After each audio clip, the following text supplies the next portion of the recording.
One of these three people is a human bomb. What is your name, please? My name is Jean Beene. My name is Jean Beene. My name is Gene Beene. Only one of these people is the real Gene Beene. The other two are imposters and will try to fool this panel. Tom Poston, Dina Merrill, Don Ameche, and Kitty Carlisle on To Tell the Truth with your host, Bud Collier. Thank you very much. Thank you, and welcome once again to Tell the Truth, brought to you this week by Salem Cigarettes. Now, panel, will you kindly open your envelopes and take out your affidavit cards for the first time tonight, and follow along, if you will, as I read. I, Gene Beene, am known professionally as the human bomb. At conventions and fairs, I climb into a large coffin-like box with several sticks of dynamite, which are then exploded. In the past 5 years, 4 people have been killed doing acts like mine, but I have suffered only some minor cuts and burns. I am also an exhibition parachute jumper.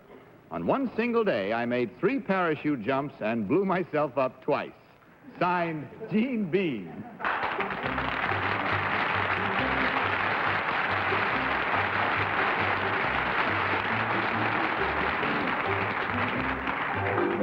Panel, you heard these 3 persons, if they will, all claiming to be Gene Beene, human bomb. And we'll begin this first round of questioning tonight with Dina Merrill. Dina?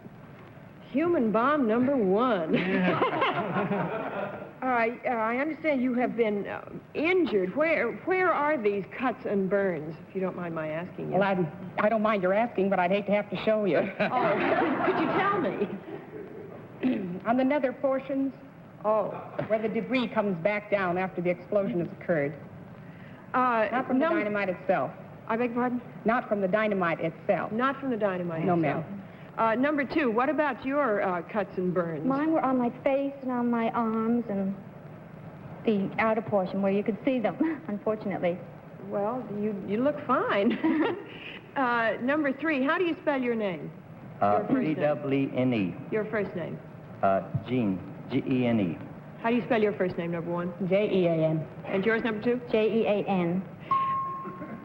D-O-N, Don Ameche. Yes, thank you, Bud. I'm sorry, but I am forced to disqualify myself from competition this time. All right, that will, of course, go as an incorrect vote in the totaling up afterwards. Right. You're not going to look at the right one for me. No, I can't do that, Kitty. Number 1, number 3. What part of you was the dynamite attached to? The dynamite wasn't attached to me at all. Where is it attached? Well, it's close to you. Close to you? Yes. What is it? Number 2, where is the dynamite attached? The dynamite is not attached. It's in the box with you. It's close Who to likes my the fuse? head. Oh, well, I have an assistant. They like the fuse? Mm-hmm. They don't. It's not a fuse. It's a detonator. A detonator. That they use. Who We don't use detonates it? Well, my assistant, my husband.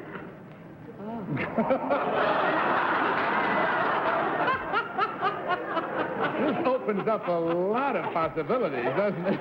Number 1, does your husband detonate you? Not in that way, madam.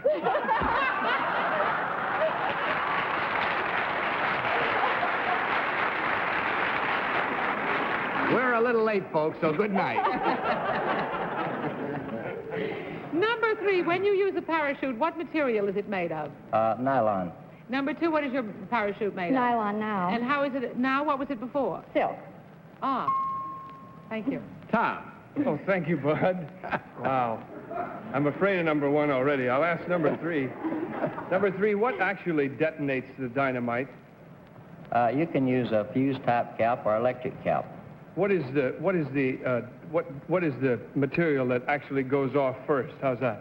The cap goes off first. What's it made of, the cap? The cap, I think, is TNT. Number 2, do you agree with that? Yes, I do. Number 1, what is the detonator charge? What does it consist of? Well, the cap itself is TNT, but it's attached in a bundle of nitroglycerin, which is dynamite. Ah, gosh. Number 2, how do you change direction in a parachute? You pull on the cord. Which one would you pull if you wanted to go left? Well, if I wanted to go left, I'd pull on the left side. If I wanted to go right, I'd pull on the right side. Afraid that's it. We have to do our own detonating now, if you don't mind. Blow up your ballots there, if you will, please, and mark them. Without consultation, vote, if you will, now for number 1, number 2, or number 3. Just vote carefully so we don't lay a big bomb here.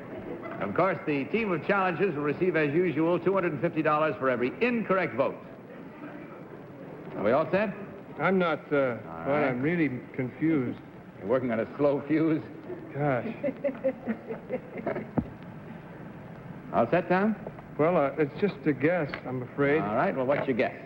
I thought that the cap on a dynamite charge, I thought was mercury fulminate, but I don't know. They all agreed, so I guess I don't believe you changed direction in a parachute quite the way that the human bomb number 2 described it.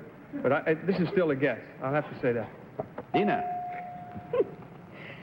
Well, this is really a guess. I vote for number 3 because I know absolutely nothing about being a human bomb, and I can't imagine a woman doing it, so I picked the man. Reason enough. Don, you have disqualified yourself, so that will, of course, go as, if we total things up, as an incorrect vote. Right, Bud. And now, Kitty. I voted for number 3, pretty much the same reason Dina did. I don't believe that number 2 would trust her husband to set off the fuse. And number 1, I'm not going to fuss with her either. So I voted for number 3. Well, that makes it unanimous, at least among the voting members of the panel tonight, for number 3. And since our votes are in, let's trust that you're playing along with us at home. And if you are, cross your fingers now, and let's see who's getting blown up more than anybody else right now. So, in finding out which one of these is the real human bomb, may I ask the real Gene Beene to please blow up, stand up. You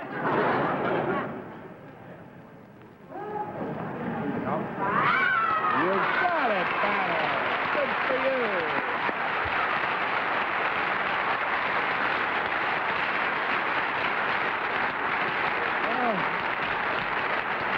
Thank you very much, sir. I'd like to ask you on behalf of the panel, what is it that prevents you from being hurt or killed each time? Well, the trick to this particular stunt is that you're in a vacuum created by the explosion, and this vacuum is similar to a neutral zone, which is similar to an eye of a hurricane. That's the phenomenon of this trick. I'll be darned. I don't think I'd want to test it out, though. I'll tell you that. Number 1, would you tell us your real name and what you really do, please? My name is Dee Harless, and I'm a singer in the new hit musical Donnybrook. Yeah. You got a hit on your hands right here. And number 2, your real name and what you do. I'm Joe Goodsight. I'm a claims examiner at Mutual of New York.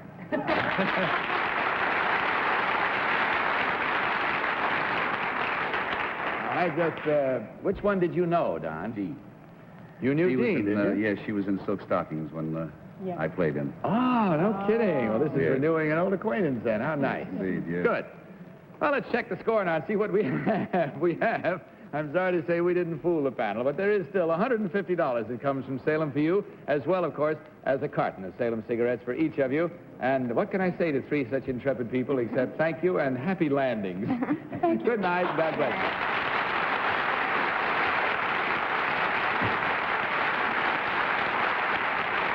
Tell me, do you like to take pictures? Well, we're about to show you one of those scenes that just simply makes a camera bug's fingers itch. Before we meet our next team of challengers, I made an incorrect statement there because of Don's disqualification. Since we didn't light it up as an incorrect vote, I forgot about it. So instead of $150, and I hope our human bombs are listening, it'll be $250. I'm sure they'll go out of here with a broader smile for that. And now, with that correction in mind, let's meet our next team of challengers.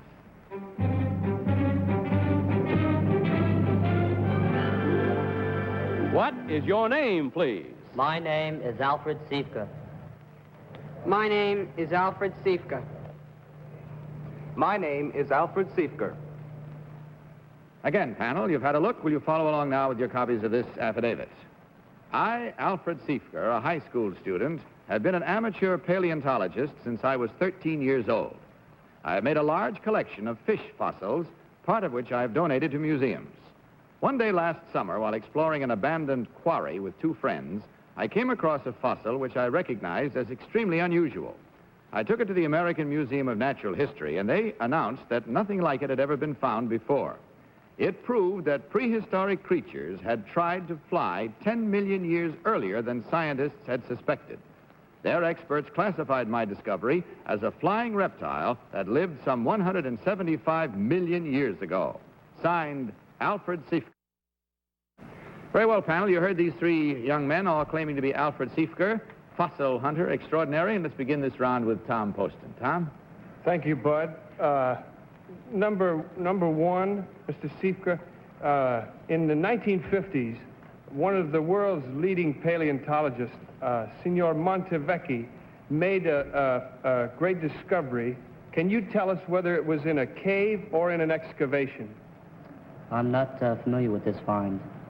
Do you know Signor Montevecchi's find, number 2? No, sir. Number 3? No, I don't. Number 3, what constitutes a fossil? Exactly what do you mean by what constitutes a fossil? What is it made of? What makes it? What makes it? What is a fossil by definition? A fossil by definition is a imprint of a prehistoric animal. It's an imprint in rock of a prehistoric animal, plant. Thank you. Dina?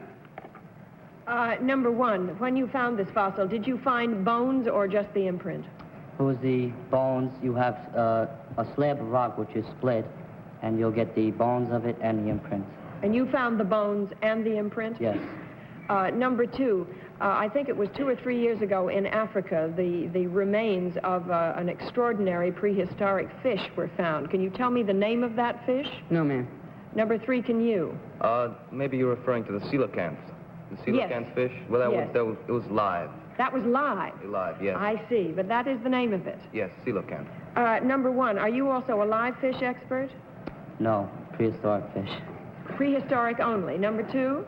Same here. Prehistoric only. Number 3? Yes. You tell bigger whoppers that way when you have a fish story.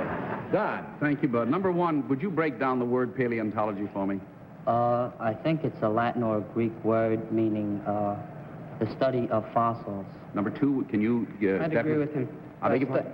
Paleontology. Ology would be the study of, and paleon probably would mean fossils. Yes, but what's the breakdown of the word?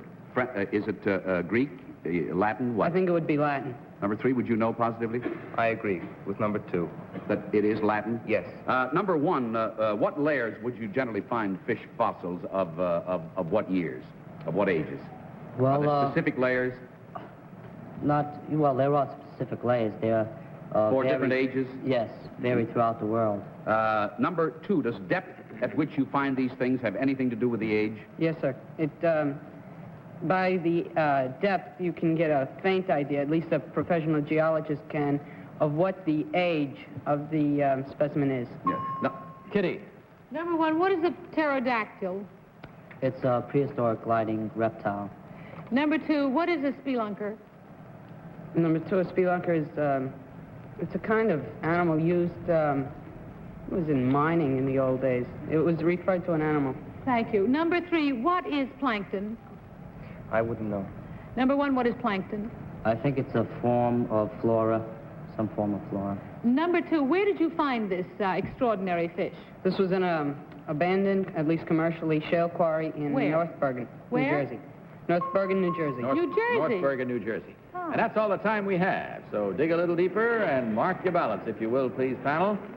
Voting without consultation for number 1, number 2, or number 3. Fossils all marked? Got the imprint of your vote on it there, Tom? Yes, I have. Okay, for whom did you vote? Wait a minute. All right, wait a minute. Kitty hasn't voted yet. There we go. Okay, now for whom, Tom?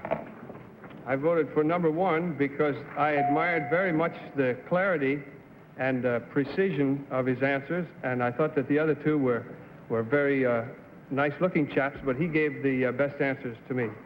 Dina, your vote. I voted for number 2, Bud. I started to vote for number 3 because he knew my strange fish that I didn't even remember the name of. And then he didn't seem to know about plankton, and number 2 is very studious looking. I think it's number 2. Okay. Don, for which one did I you voted for number 2 also, Bud. I guess primarily because number 3 followed him in his breakdown of the word paleontology, and this also despite the fact that he didn't know what the word spelunker meant. Well, that's what I felt. I voted for number 1. Anybody who does that kind of research and who thinks that a spelunker is some kind of an animal, which it's a fellow that looks, cave, well, never mind. Number 3 also pronounced his name with the Siefke. He was the only one, so I thought it was number 3. And I thought that maybe Dina, who hasn't been on this show long enough to try to fool us the way we fool each other, had invented the name of that fish, and there was no such animal. But number 1 knew about plankton, so I voted for him. All right, there we have it once more. Kind of a lengthy rundown, but if your reasons are as good or as valid, of course, the validity of which we will now put to the test, why, follow along with us as we learn which one of these 3 young men is the real fossil hunter. So will the real Alfred Siefke please stand up?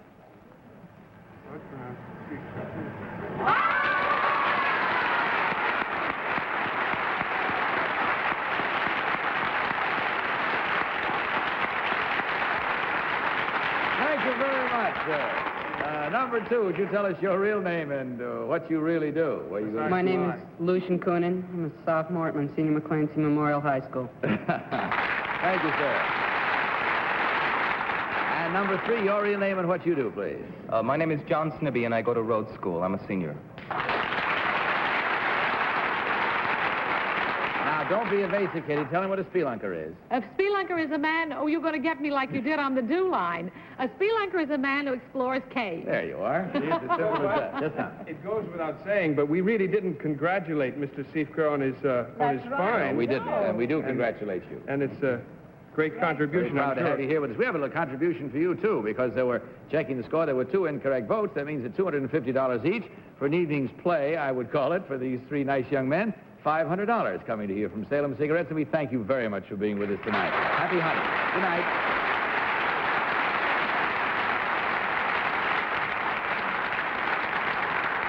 I don't know what kind of a day you had, but it couldn't have been as wonderful as this wonderful, lazy springtime day we are about to catch a glimpse of right now.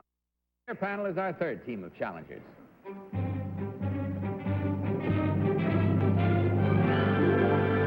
What is your name, please? My name is Al Summers. My name is Al Summers. My name is Al Summers.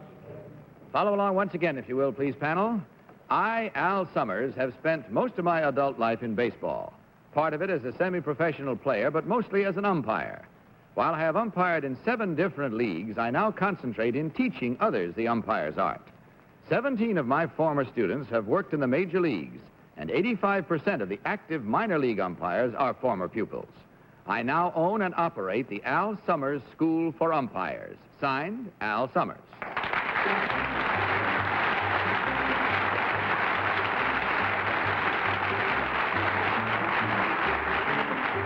Three intrepid gentlemen this time, panel, each claiming to be Al Summers, head of a school for umpires. And we'll start this round with our baseball expert, Kitty Carlisle.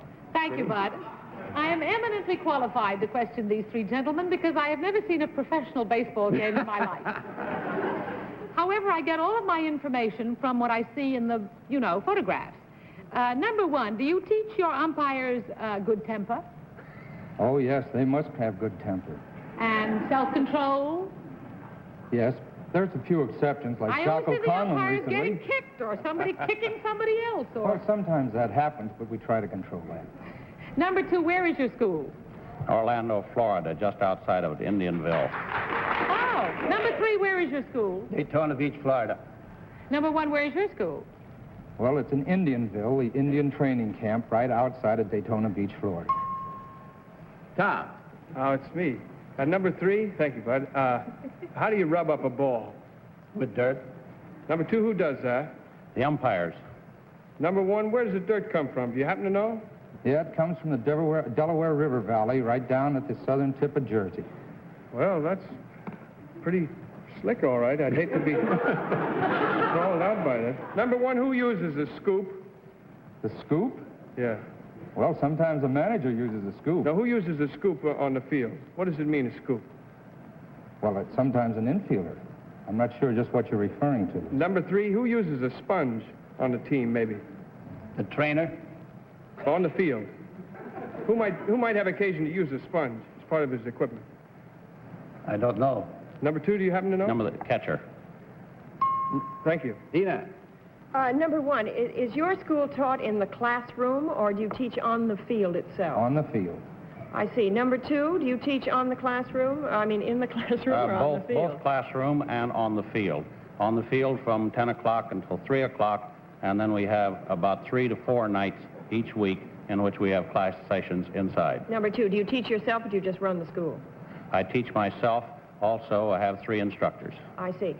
Number 3, your classrooms, are they in, out, or both? Both. Both. Don.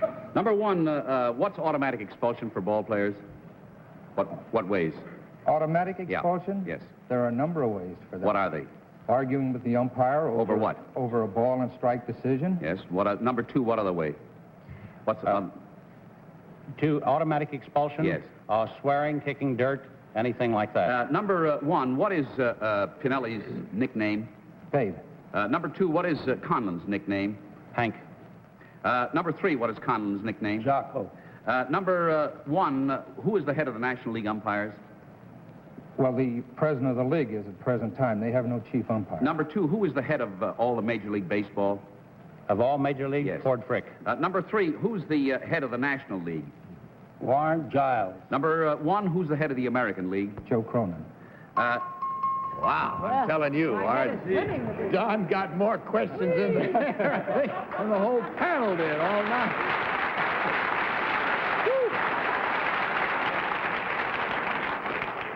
I'm glad I don't have to face you in a courtroom, Don. That's all I have to say. Okay, there we have it now, and our question time is over. It's time to mark your ballots. Will you do so, please, without consultation as before, and vote for number 1, number 2, or number 3. All ready with our own decisions, are we? Tom, are you set? Yeah, I haven't. Gosh. I was put off by Don. I think it's Don. Okay, for whom did you vote, Tom? I voted for number 3. I thought that he gave he seemed very secure in the way he gave his answers, as though he really knew, and he has the penetrating gaze of a man, you know, who doesn't see too well. And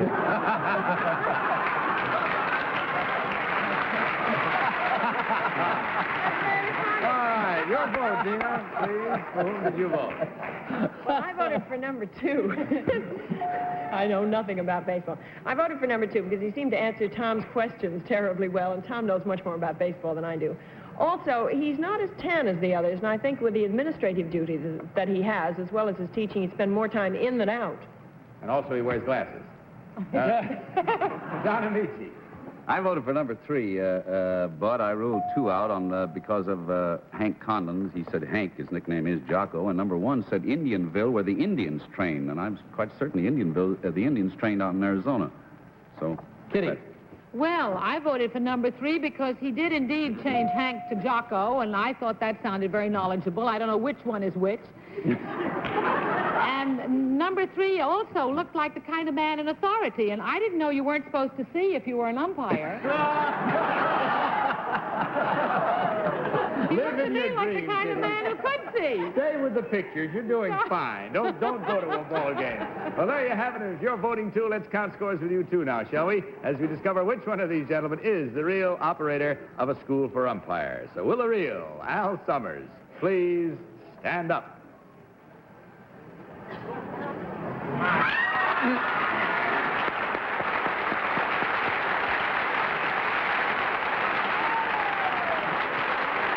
Thank you, sir, very much. Thank you. It takes a great deal of courage. And, panel, you did real well here tonight. Number 1, what is your real name and what do you really do? My name is Jim Hausman. I'm on a lecture tour of the East, lecturing on the Holy Lands. And the same question to you, number 2, your real name and what you do. My name is Al Dunleavy. I'm president of Dunshaw Incorporated. We make eyeglasses and hearing aids.